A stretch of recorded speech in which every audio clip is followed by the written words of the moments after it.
안녕하세요, 가치환입니다. 8월 24일 목요일 국내 시장이 마감되었습니다. 자, 오늘 시장은 좋았다고 해야 되나요? 전체 시장 흐름은 굉장히 좋았었는데 또 반대로 반도체 관련주는 오전장에 비해서 조금은 힘이 떨어지는 모습이 나왔습니다. 그래도 어쨌든 상승이 나왔던 만큼 저는 오늘 시장은 굉장히 좋았다고 생각이 되고요. 코스피가 1.28%의 급등이 나왔습니다. 그리고 코스닥은 무려 2%가 넘는 급등이 나왔죠. 그리고 다시 900포인트도 돌파했네요.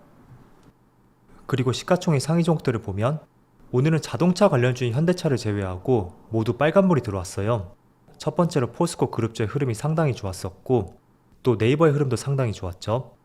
그리고 반도체 관련주 이쪽 흐름도 굉장히 좋았습니다. 그리고 코스닥은 펄어비스를 제외하고 전 종목이 모두 빨간불이 들어왔어요. 일단 코스닥은 코스피와 달리 전체 종목들이 고르게 상승이 나왔다고 생각이 되고요. 그리고 코스피의 수급을 보면 오늘은 모처럼 기관과 외국인의 많은 수매수가 들어왔습니다.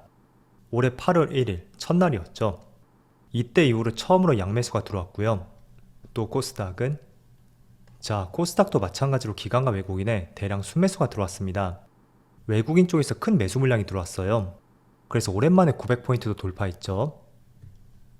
그리고 삼성전자 이 종목도 마찬가지로 8월 첫날 이후로 처음으로 기관과 외국인의 양매수가 들어왔고요.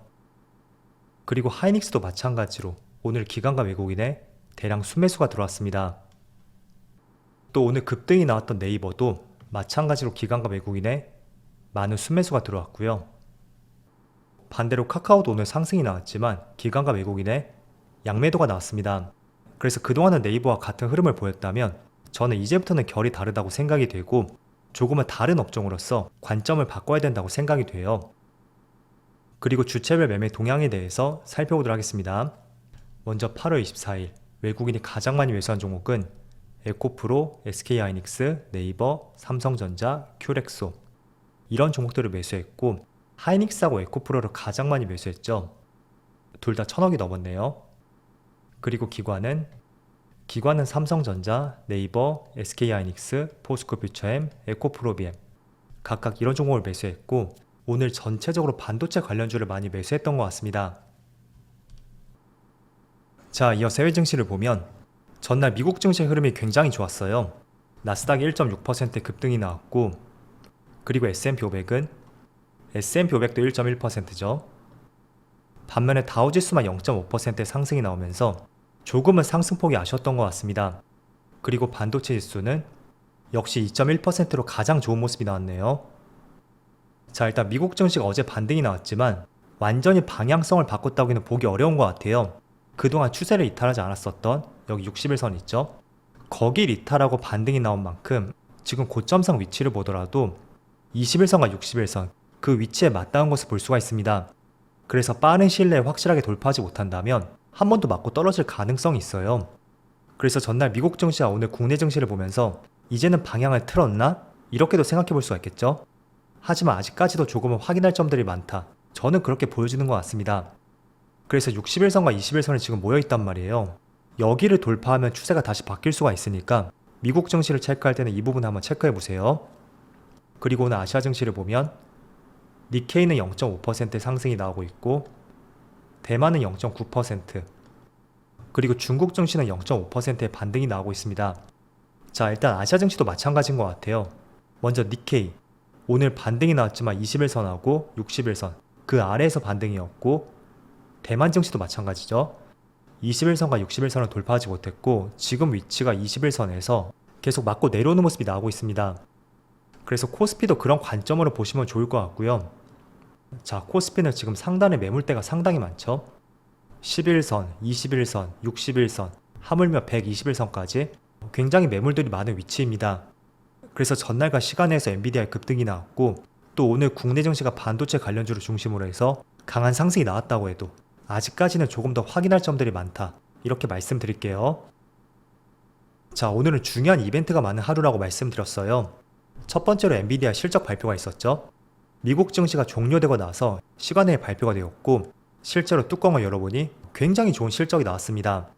그래서 지금 주가를 보면 어제 정규장에서는 3% 급등이 나왔고 시간에서는 6.5% 급등이 나왔어요. 장중한 때는 10% 이상도 상승이 나왔지만 조금은 상승폭을 줄였죠.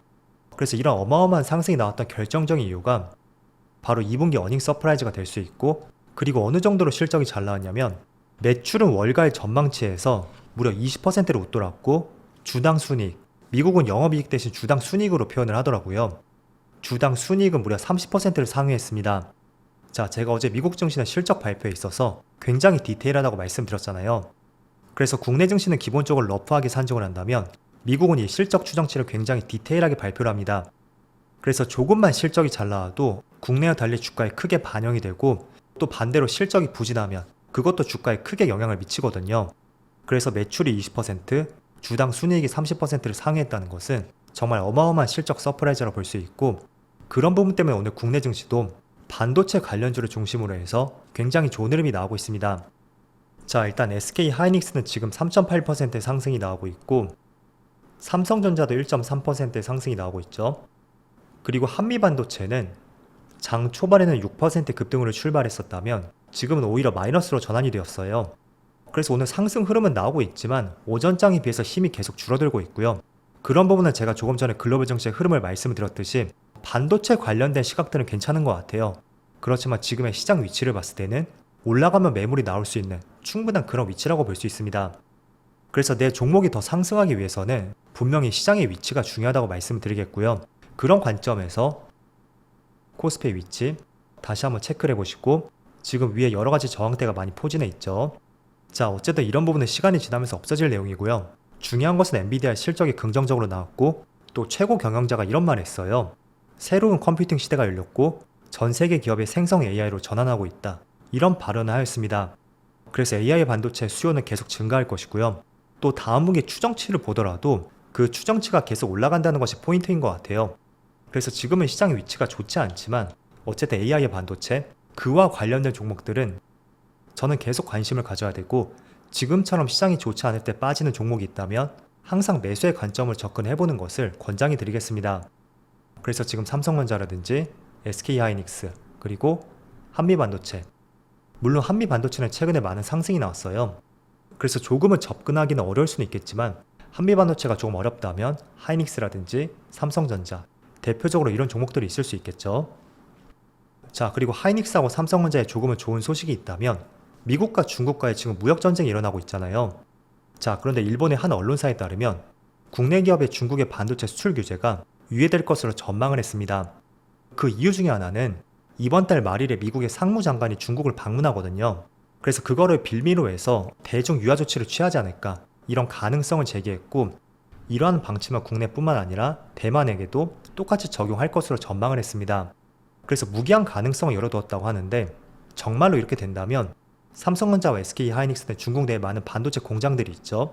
그 부분에 있어 영업활동이 조금은 자유로울 수가 있으니까 이런 부분도 반도체 기업들에게는 월말에 조금은 기대를 해볼 수 있는 내용이라고 보고 있습니다. 그래서 알려져 있는 것은 27일에서 30일 이 사이에 방중을 한다고 해요. 그래서 어떤 유화책이 나오는지 한번 체크를 해보시면 좋을 것 같아요. 자, 그리고 오늘 또 한 가지 이슈가 있더라고요. 저도 이거는 뉴스를 통해서 알게 되었는데, 오늘 한국은행의 금통위 회의가 있었고 기준금리를 3.5%로 5번째로 동결하였습니다. 자, 그래서 이런 경우라면 이제는 금리 인상에 대해서 가능성이 거의 희박한 것 같아요.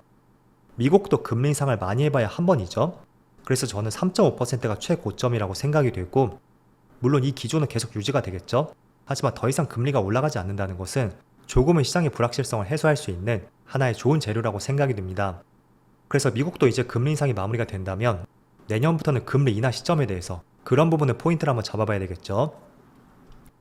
자, 그리고 마지막 이슈. 오늘 네이버에서 새로운 AI 플랫폼을 공개했어요. 저도 사실 이런 내용이 나오면 기사 발표와 함께 주가가 떨어지지 않을까, 이쪽에 무게를 실었던 것은 사실이었습니다. 하지만 지금 네이버의 주가라든지 또 AI 관련주들 굉장히 많은 종목들이 급등이 나왔어요. 물론 오늘은 시장에 상승이 나왔기 때문에 그런 이유도 있었겠지만, 또 두 번째는 시장의 움직임을 통해서 우리는 이걸 해석해 볼 수가 있잖아요. 오늘 새로운 플랫폼을 공개했고 그런데 주가에 상승이 나왔다는 것은 생각보다 시장의 반응이 좋구나, 이렇게 추론을 해볼 수가 있습니다. 그래서 이 서비스는 4시부터 이제 출시가 된다고 하는데, 챗 GPT와 달리 국내에 특화된 플랫폼인 만큼 저도 빨리 한번 사용을 해봐야 될 것 같아요. 그래서 지금부터는 중요하게 봐야 되는 것은 오늘 이런 내용을 통해서 뉴스 팩트 발표가 있었음에도 불구하고 강한 급등이 나온다는 것은 일단 1차적으로 시장에서 반응이 좋았다, 이렇게 판단해 볼 수가 있고, 4시부터 서비스가 출시된다고 하잖아요. 이제 그런 서비스를 통해서 어떤 평가들이 나오는지, 그에 따라 주가는 또 급등이 나올 수도 있고 한 단계 정체가 될 수 있는 그런 움직임이 나올 가능성도 있습니다. 그래서 네이버 종목을 보유하신 분들이라면 단순히 주가의 움직임보다는 시장에서 평가하는 반응들, 그런 것들에 조금 더 포커스를 맞춰보시고요. 그에 따라 나올 수 있는 움직임들을 잘 대응해보자 라고 말씀을 드리겠습니다. 자, 그래도 네이버는 최근에 장기 이평선을 모두 돌파한 위치인 만큼 여기서 주가가 빠진다고 하면 저는 한 번 더 담아볼 수 있는 위치라고 생각이 돼요. 하지만 그것보다는 별다른 조정 없이 상승이 나오는 것이 훨씬 좋은 흐름이라고 볼 수 있겠죠. 자, 그래도 오늘은 조금은 선선한 날씨였던 것 같은데 다행히도 시장에 반등이 나와서 괜찮았던 하루라고 생각이 되었고요. 어쨌든 내일 시장도 잘 마무리가 되어서 이번 주 마무리는 긍정적으로 될 수 있기를 같이 한번 기대해보자고 말씀을 드릴게요. 자, 그럼 오늘 영상 여기서 마치도록 하고요. 저는 내일 영상에서 다시 찾아뵙도록 하겠습니다. 감사합니다.